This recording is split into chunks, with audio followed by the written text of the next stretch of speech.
इंसान हमेशा से तारों को देखता आया है। सदियों से हम सोचते आए हैं कि इस विशाल ब्रह्मांड में हमारी जगह कहां है। क्या हम अकेले हैं? क्या कहीं दूर किसी और दुनिया में भी जिंदगी है? आज हमारी नजरें मार्स पर टिकी हैं, एक लाल ग्रह जो हमें अपने रहस्यों को खोलने का इशारा दे रहा है।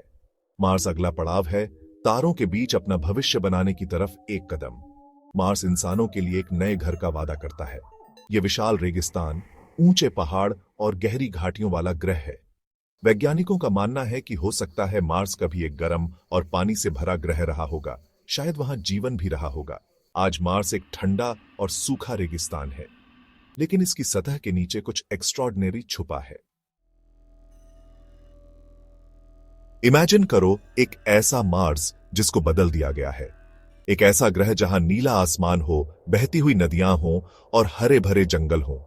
यह है टेराफॉर्मिंग का सपना, एक ऐसे ग्रह को जहां जिंदगी मुश्किल है उसे रहने लायक बनाने की प्रोसेस।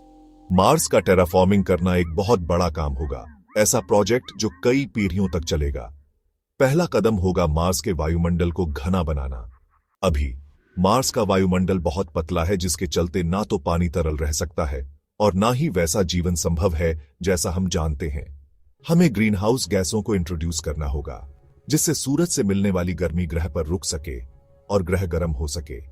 जैसे जैसे तापमान बढ़ेगा, मार्स के ध्रुवीय बर्फ पिघलेंगे, जिससे जल वाष्प रिलीज होगा और वायुमंडल और घना होगा। मार्स का टेराफॉर्मिंग करना आसान नहीं है। मार्स का गुरुत्वाकर्षण बल कमजोर है, जिसके चलते वायुमंडल को थामे रखना मुश्किल है। यहां एक ग्लोबल चुंबकीय क्षेत्र भी नहीं है, जिसकी वजह से इसकी सतह सूरज से निकलने वाले हानिकारक विकिरण के सामने खुली रहती है। ये कुछ बड़ी हर्डल्स हैं जिन्हें हमें पार करना होगा। एक और चुनौती है मार्स की मिट्टी। यह पौधों और मनुष्यों के लिए जहरीली है, इसलिए इसमें जीवन संभव हो सके, इसके लिए इसे बड़े पैमाने पर ट्रीट करना होगा। और फिर एक नैतिक दुविधा भी है, क्या हमें किसी दूसरे ग्रह को अपने मतलब के लिए बदलने का अधिकार है? अगर मार्स पर पहले से ही सूक्ष्म जीवन मौजूद है तो क्या होगा?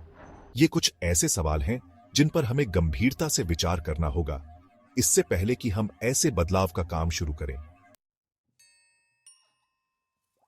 इन चुनौतियों के बावजूद वैज्ञानिक नए नए हल ढूंढ रहे हैं। विशाल कक्षीय दर्पण सूरज की रोशनी को मार्स की सतह पर प्रतिबिंबित कर सकते हैं, जिससे ग्रह गर्म होगा और बर्फ की टोपियां पिघलेंगी।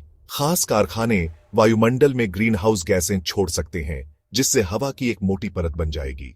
और उन्नत नैनो टेक्नोलॉजी का इस्तेमाल मार्स की मिट्टी से विषाक्त पदार्थों को हटाने के लिए किया जा सकता है, जिससे वह पौधों के लिए उपजाऊ बन सके।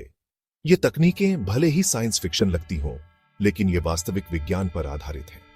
लगातार शोध और विकास से हो सकता है कि एक दिन हमारे पास मार्स को इंसानों के लिए दूसरा घर बनाने के लिए जरूरी तकनीकें मौजूद हों। मार्स का टेराफॉर्मिंग करने का सफर लंबा और कठिन होगा। इसके लिए कई पीढ़ियों के सामूहिक प्रयासों की जरूरत होगी, लेकिन इसके बदले में मिलने वाला फल अनमोल होगा। मार्स का टेराफॉर्मिंग सिर्फ एक बैकअप प्लैनेट बनाने के बारे में नहीं है। यह मानव बुद्धि की सीमाओं को पार करने, ब्रह्मांड में अपनी पहुंच बढ़ाने और आने वाले हजारों सालों तक हमारी प्रजातियों के अस्तित्व को सुनिश्चित करने के बारे में है। जैसे ही हम तारों को देखते हैं, आइए हम बड़े सपने देखने की हिम्मत करें। आइए हम चुनौतियों का सामना करें और एक ऐसे भविष्य के लिए प्रयास करें जहां मानवता एक मल्टी प्लैनेटरी स्पीसीज बन जाए। मानवता का भविष्य तारों के बीच है और मार्स ब्रह्मांड का हमारा प्रवेश द्वार है।